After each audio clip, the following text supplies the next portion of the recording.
বিসমিল্লাহির রহমানির রহিম ووهبنا له من رحمتنا أخاه هارون نبيا, and we gave him out of our mercy his brother Aaron as a prophet. আর আমি স্বীয় অনুগ্রহে তার জন্য তার ভাই হারুনকে নবী হিসেবে দান করলাম। অ্যারন ইসলামী পরিভাষায় যাকে বলা হয় হারুন আলাইহিস সালাতু ওয়াস সালাম। আব্রাহামিক রিলিজিয়ন অর্থাৎ ইহুদি, খ্রিস্ট ও ইসলাম ধর্মে তিনি একজন গুরুত্বপূর্ণ চরিত্র। এই ভিডিওটিতে তাই আমরা চেষ্টা করব প্রত্যেকটা দৃষ্টিকোণ থেকে অ্যারন বা হারুন আলাইহিস সালাতু ওয়াস সালাম সম্পর্কে জানা। হারুন আলাইহিস সালাতু ওয়াস সালামের জন্মের সঠিক সাল জানা না গেলেও অনুমান করা হয় তিনি মুসা আলাইহিস সালাতু ওয়াস সালামের থেকে 3 বছরের বড় ছিলেন এবং তাদের জন্ম হয়েছিল প্রাচীন মিশরে ফেরাউন দ্বিতীয় রামেসিসের শাসন আমলে। সে সময় ফেরাউন বনি ইসরায়েল জাতিকে দাসত্বে পরিণত করেছিল এবং তাদের উপর নির্মম অত্যাচার নির্যাতন চালাতো। একটি বিশেষ ভবিষ্যৎবাণীর কারণে ফেরাউন ঘোষণা দেয় যে বনি ইসরায়েলে জন্মগ্রহণ করা সকল পুত্র সন্তানকে হত্যা করা হবে। তবে আল্লাহর রহমতে হারুন আলাইহিস সালাতু ওয়াস সালামের জন্মেও ফেরাউনের সেই আদেশের আগে হয়ে গিয়েছিল, তাই তিনি রক্ষা পেয়ে যান।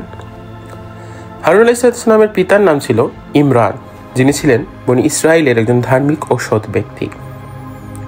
তার মায়ের নাম ছিল ইউকাবিদ। ভাই ছিলেন বনি ইসরায়েলে জন্ম নেওয়া সম্মানিত নবী মুসা আলাইহিস সালাতু ওয়াস সালাম বা মোশি। হারুন আলাইহিস সালাতু ওয়াস সালামের বোনের নাম ছিল মিরিয়াম, যিনি কুরআন ও বাইবেল উভয় ধর্মগ্রন্থে উল্লেখযোগ্য একজন নারী চরিত্র। কুরআনে সূরা তাহা আয়াত নম্বর 40 এবং সূরা কাসাস আয়াত 11 থেকে 13 তে হারুন আলাইহিস সালাতু ওয়াস সালামের বোনের ভূমিকা পাওয়া যায়। যখন মুসা আলাইহিস সালাতু ওয়াস সালাম ছোট ছিলেন এবং তাকে নদীতে ভাসিয়ে দেওয়া হয়, তখন তার বোন মিরিয়াম দূর থেকে তা দেখাশোনা করতেন এবং পরে মা ও শিশুকে আবার মিলিয়ে দেওয়ার সুযোগ তিনি তৈরি করেন। হারুন আলাইহিস সালাতু ওয়াস সালাম আল্লাহ তাআলার প্রেরিত একজন মহান নবী ছিলেন। তিনি মুসা আলাইহিস সালাতু ওয়াস সালামের বড় ভাই ছিলেন এবং মুসা আলাইহিস সালাতু ওয়াস সালামকে সহায়তা করার জন্য আল্লাহ তাকে নবুয়ত দান করেছিলেন। পবিত্র কুরআনুল কারীমে 20 বার হারুন আলাইহিস সালাতু ওয়াস সালামের নাম এসেছে। মুসা আলাইহিস সালাম যখন আল্লাহর সাথে কথা বলার জন্য তুর পাহাড়ে যান, তখন বনি ইসরায়েলের দায়িত্ব হারুন আলাইহিস সালাতু ওয়াস সালামের কাছে সোপর্দ করে যান। মুসা আলাইহিস সালাতু ওয়াস সালাম তুর পাহাড়ে 40 দিন অবস্থান করেছিলেন। এ সময় এক ব্যক্তি, যাকে কুরআনে সামরি বলা হয়েছে, সে বনি ইসরায়েলীদের মধ্যে বিভ্রান্তি সৃষ্টি করে। সে একটি সোনার গাভী বানিয়ে বলে, এটাই তোমাদের উপাস্য, মুসার উপাস্য, কিন্তু মুসা তা ভুলে গেছে। বনি ইসরায়েলের অনেকেই এই ভ্রান্ত বিশ্বাসে পড়ে গিয়ে সেই সোনার গাভীর পূজা শুরু করে। হারুন আলাইহিস সালাতু ওয়াস সালাম তাদেরকে এই অপকর্ম থেকে নিবৃত্ত করতে অনেক চেষ্টা করেন। তিনি তাদেরকে বলেন, হে আমার জাতি, তোমাদের এর দ্বারা পরীক্ষা করা হচ্ছে এবং তোমাদের প্রভু তো দয়ালু আল্লাহ, সুতরাং আমাকে অনুসরণ করো এবং আমার আদেশ মান্য করো। সূরা তাহা আয়াত নম্বর 90। কিন্তু তার কওম সে কথা মানতে অস্বীকার করে এবং তাকে হত্যার হুমকি দেয়। যখন মুসা আলাইহিস সালাতু ওয়াস সালাম ফিরে এসে এই কাণ্ড দেখলেন, তিনি অত্যন্ত ক্রুদ্ধ হলেন এবং হারুন আলাইহিস সালাতু ওয়াস সালামকে প্রশ্ন করলেন কেন তিনি তাদেরকে থামাননি। হারুন আলাইহিস সালাতু ওয়াস সালাম বলেন, তিনি চেষ্টা করেছিলেন কিন্তু তাকে হত্যা করার হুমকি দেওয়া হয়েছিল। এই ঘটনা থেকে বোঝা যায় হারুন আলাইহিস সালাতু ওয়াস সালাম একজন দায়িত্ববান, ধৈর্যশীল এবং আল্লাহ ভীরু নবী ছিলেন, যিনি সত্য ও তাওহীদের দাওয়াতে অটল ছিলেন, যদিও তার কওম তা তখন মেনে নিতে চায়নি। মিশরের শাসক ফেরাউন যখন নিজেকে সর্বশক্তিমান প্রভু দাবি করলো এবং বনি ইসরায়েলের জাতিকে দাসে পরিণত করলো, আল্লাহ তখন মুসা আলাইহিস সালাতু ওয়াস সালামকে প্রেরণ করেছিলেন তাকে সতর্ক করতে ও বনি ইসরায়েলকে মুক্ত করার জন্য। তখন মুসা আলাইহিস সালাতু ওয়াস সালাম আল্লাহর দরবারে এই বলে দোয়া করলেন, হে আমার প্রতিপালক, আমি তো স্পষ্ট ভাষায় কথা বলতে পারি না, অতএব আপনি আমার ভাই হারুনকে আমার সহযোগী করুন। সূরা তাহা আয়াত 25 থেকে 36। আল্লাহ তাআলা তার এই দোয়া কবুল করেন এবং হারুন আলাইহিস সালাতু ওয়াস সালামকে নবী হিসেবে নিযুক্ত করলেন। এরপর দুই ভাই একসাথে ফেরাউনের দরবারে গেলেন। এ প্রসঙ্গে আল্লাহ বলেন, তোমরা তার কাছে গিয়ে কোমল ভাষায় কথা বলো, হয়তো সে উপদেশ গ্রহণ করবে বা ভয় পাবে। সূরা তাহা আয়াত নম্বর 44। এই পুরো অভিযানে হারুন আলাইহিসসালাম মুসা আলাইহিসসালামের একজন সুদক্ষ ও সাহসী সহযোগী ছিলেন। তিনি মুসা আলাইহিসসালামের পাশে দাঁড়িয়ে আল্লাহর বাণী প্রচারে অটল ছিলেন। এই ঘটনাটি নবী হারুন আলাইহিসসালামের বুদ্ধিমত্তা, দাওয়াতি দক্ষতা ও আল্লাহর প্রতি নির্ভরতার এক অনন্য দৃষ্টান্ত।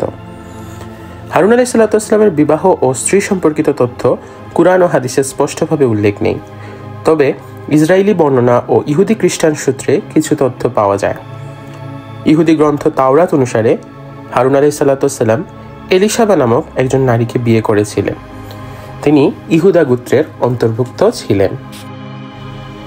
বাইবেলের এক্সোডাস গ্রন্থে যার উল্লেখ আছে, তাদের সন্তানদের নাম ও ইহুদি সূত্রে পাওয়া যায়, যেমন নাদাব, আবিহু, এলিয়াজার, ইথামার। ইহুদি ধর্মে হারুন আলাইহিসসালাম, যা হিব্রু ভাষায় বলা হয় আহারন, যিনি একজন অত্যন্ত গুরুত্বপূর্ণ ও মর্যাদাবান ধর্মীয় নেতা।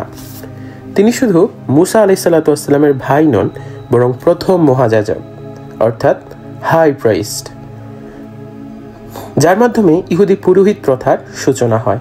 তাকে বলা হয় lover of peace and pursuer of peace, অর্থাৎ যিনি শান্তি ভালোবাসতেন এবং শান্তি প্রতিষ্ঠায় সদা সচেষ্ট ছিলেন।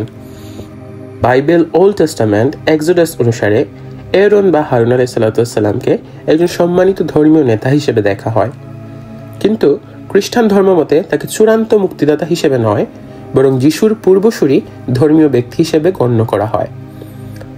হাদিস বা কুরআনে হারুন আলাইহিসসালামের মৃত্যুর মুহূর্তের বিস্তারিত বর্ণনা নেই, তবে ইসরায়েলি বর্ণনা ও তাফসির ইবনে কাসির মোতাবেক আল্লাহর নির্দেশে মুসা আলাইহিসসালাম ও হারুন আলাইহিসসালাম জর্ডান ও প্যালেস্টাইনের সীমানা এলাকায় অবস্থিত, অর্থাৎ প্রাচীন সিনাই মরুভূমি থেকে কেনান যাওয়ার পথে হোর নামক পর্বতে ইন্তেকাল করেন এবং মুসা আলাইহিসসালাম তার নিজ হাতে তার দাফন কাফন সম্পন্ন করেন।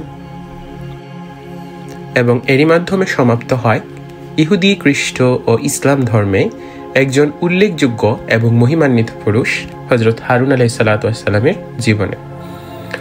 আপনি যদি এরকম আরও ভিডিও পেতে চান তাহলে আমাদের পেজটি ফলো করে রাখুন, এবং আপনি যদি ইউটিউব থেকে ভিডিওটি দেখে থাকেন তবে আমাদের চ্যানেলটি সাবস্ক্রাইব করুন, এবং নিয়মিত আপডেট পেতে চাইলে বেল আইকনে ক্লিক করুন। ধন্যবাদ।